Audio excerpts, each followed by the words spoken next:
Hey guys, what's up? Nick here once again, and welcome back to Do You Remember? Today we're checking out Burnout 3 Takedown on the PlayStation 2. Now I am going to be emulating this game. I'm not playing it on traditional hardware, so the game might look a little better than what you'd expect or what you remember as a child, because it is upscaled in 4K quality, and I believe that PCSX2, the software I'm using for emulation, does have some built-in things to make the game just look a little bit better, like better textures and all that stuff. And also, before we get into it, I also want to put a disclaimer that there is no music, of course, in this video. This game has an amazing soundtrack, one of the best soundtracks in any game, for that matter, in my opinion. But sadly, we can't hear it because of DMCA strikes. So if you're wondering why there's no music, that's the reason why. I might put my own music in the background. We'll see how I'm feeling in the editing bay. But with that being said, this is Burnout 3. If you guys don't know Burnout, essentially it's a arcade racer. It's the most hectic arcade racer, in my opinion, of all time. It's an absolute blast to play. You get rewarded for doing more damage to your opponents than just winning the race, if that makes sense. Yes, obviously winning the race is one of the biggest things you want to accomplish in this game, but there's other game modes, which we're going to go into right here, called, for instance, Road Rage, which is my favorite game mode in the game. And essentially, what you do in Road Rage is you want to crash as many opponents as possible to reach a certain goal. And then if you reach, for this instance, 5 takedowns, you win. And that's the end of the race. There's no actual checkpoint or ending, or for that matter. It's straight up just destroy your opponents and get to the end. Cowabunga. And just look at that. Oh, we got actual signature takedown there for the first one. Pretty cool. But this is the beauty of this game. The takedowns. Just absolutely gorgeous. Super fun. Addicting, I think is the best word to put it. Because they made it so easy to do. I think that was the biggest thing that the developers succeeded in Burnout 3, is making them so fun and just exhilarating. Also, another big thing that a lot of people don't talk about it much in Burnout 3, which I think is very underrated, is the sense of speed. I think this game just feels like you're going a million miles an hour at all times. I mean, technically we're going into a car and dying. But as I was saying, like, technically we were going 100 plus miles an hour, so it should feel like you're going pretty fast, right? And this game definitely makes you feel like you're going fast.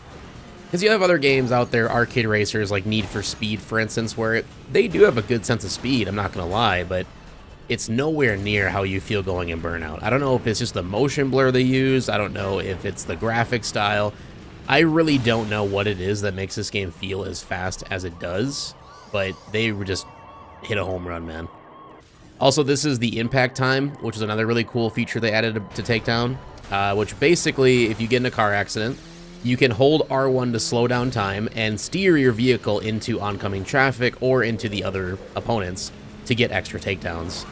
It's super convenient. It makes crashing not as annoying as it normally would be. And it's just a really fun little tool to use. Gee, damn, we're just getting a shit ton of these signature takedowns right now. It's crazy. We've already beaten our takedown limit, which is fine. So crashing, not a big deal. And in Road Rage, you can crash too many times, thus making your car, I guess, just stop working. And that's how the race essentially ends. Otherwise, you can wait for the timer to go out as well. So there's 2 ways for the race to end. Whereas in a regular race, of course, it all depends on just getting to the finish line, and there's no way to actually just die, where if you crash too many times, it doesn't really matter. But in Road Rage, they do care about that, which I think is kind of cool. It makes each game mode truly feel unique in their own way.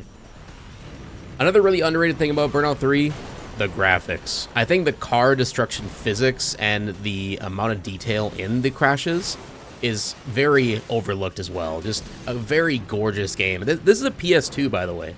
Yes, I know, like I said at the beginning, this is upscaled to 4K quality. This is much better looking than what you get on the regular hardware. But I remember even as a kid, this game looked great for the time. And it does, you know, it still stands up to the test of time, which is really saying something.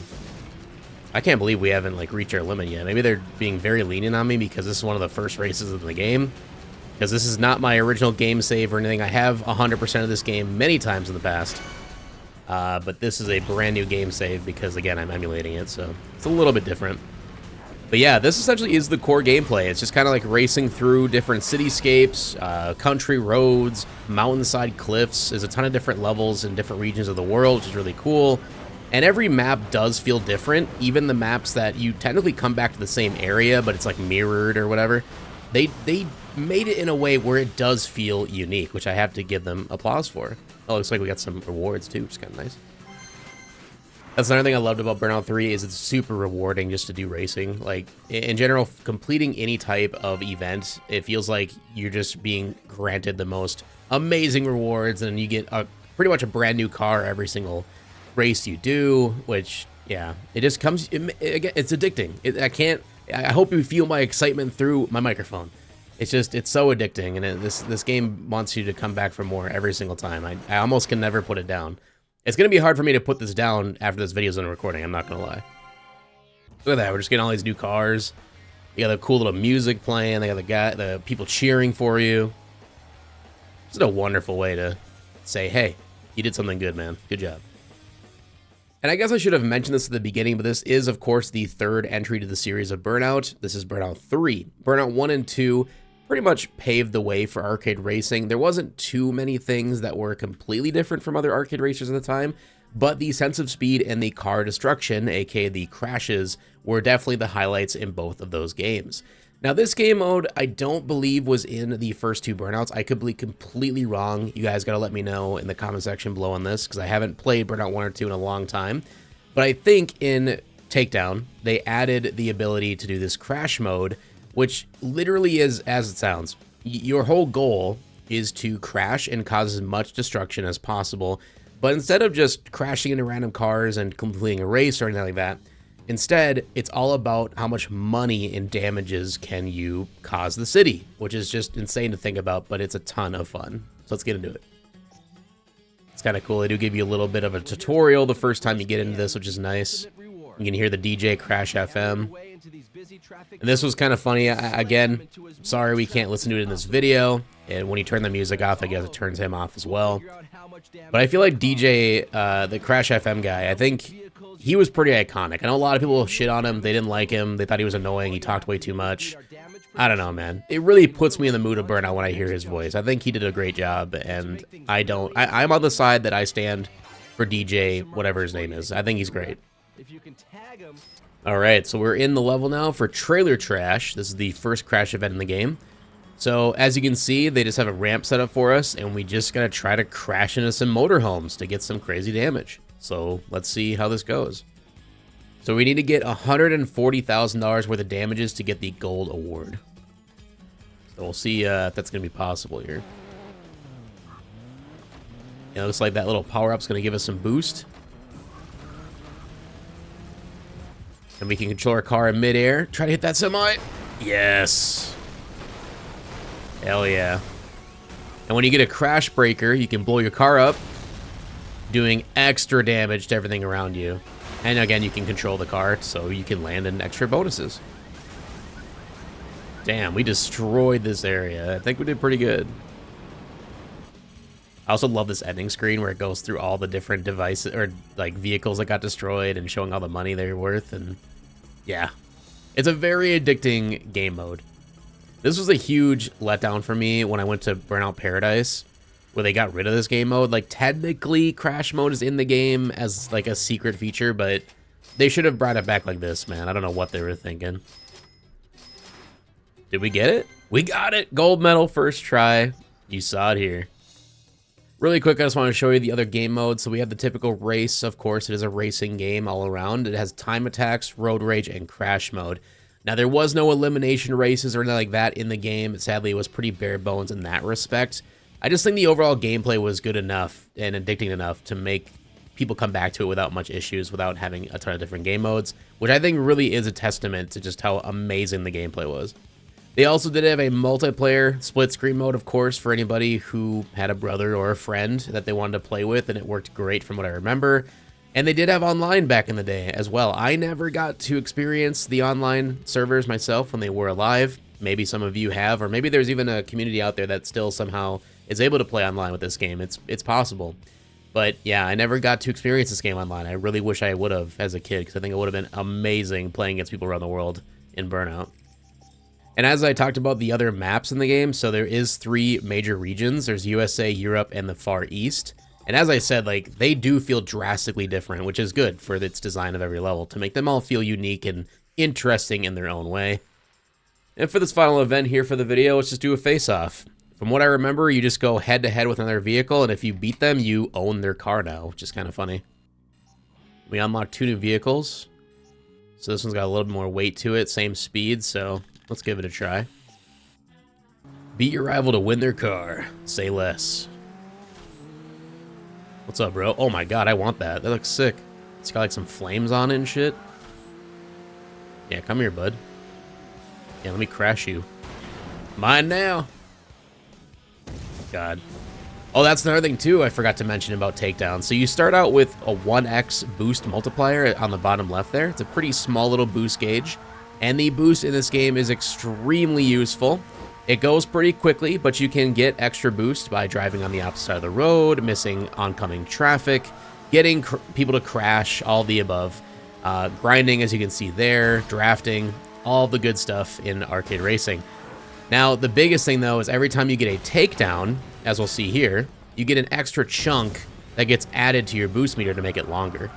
And the max amount of boost you can get is 4 times, which is just a ginormous amount of boost. It's super cool. It's a very fun little dynamic that, again, just adds to the gameplay, adds to the frantic nature, and just makes it addicting to play. And I don't think any other arcade racer out there has been able to do that, at least in my opinion, from what I can remember. Even the environments are pretty underrated. I mean, like this game has a huge skybox, and you can see a lot of stuff in the distance, which is pretty impressive for the time being. And not only that, but most people aren't paying attention to the environments in this game because of how frantic the gameplay is. So that's pretty astonishing they put that much detail into the environments. Jesus Christ, that was a little close. I can't believe they didn't have me crash there. Let's see if we can get him to crash. Bitch! Yeah! That's what you get. Now we gotta take a big lead. Just don't run into oncoming traffic again. Please. And by the way, as fast-paced as this game feels right now in this gameplay, it's actually nothing compared to what cars you get later in the game. When you get to the super cars and the muscle cars and the secret legendary cars and all that stuff, it's insane how fast those cars go, and it almost makes it impossible not to run into oncoming traffic.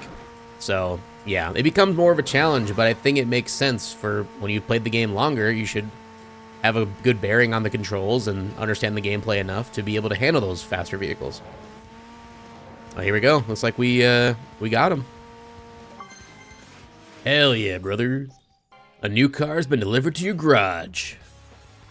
Damn, that's a badass car, dude. Very, like, early 2000s edgy boy, but that's my kind of style, so I'm down with it. The Dominator. The only thing is, if I was to critique this game in any way, shape, or form for being a arcade racer, is it doesn't have much customization options. I know a lot of games back in the day, around this era, one of the biggest things was customizing your vehicles, like Need for Speed Underground 2, for instance, was massive in that regard. You can change the rims and the body kits and the paint jobs. You can't really do that in this game. You can change the color between like 4 or 5 options, but that's literally it. Very bare bones. So if there was one critique, like I said, it would be just a lack of customization. But yeah, this has been Burnout 3 Takedown. I know it wasn't a ton of gameplay and it wasn't the longest video in the world, but I think I pretty much showed you guys the main gist of this game. And I know these are old games, it's kind of funny to say this, but I truly, like, the main reason for this series is for people who have not played these games before to go and give them a try. And of course, for everybody who has nostalgia of playing this game back in the day, go get a copy of it, give it a try, or find an emulation version of it, and please just play it. This game deserves the love even in 2024.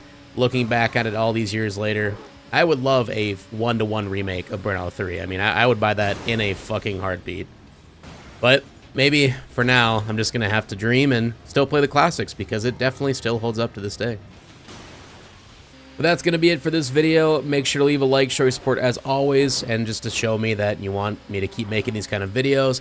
Let me know in the comment section below if you have any ideas for future videos of Do You Remember, any games that are classic to you you'd like me to try out for future videos, and I'll definitely take that into account and even give you a shout out if I end up choosing your idea. So thank you guys so much for watching. Make sure to subscribe so you don't miss the next one. We'll hopefully see you in the next one. Peace out.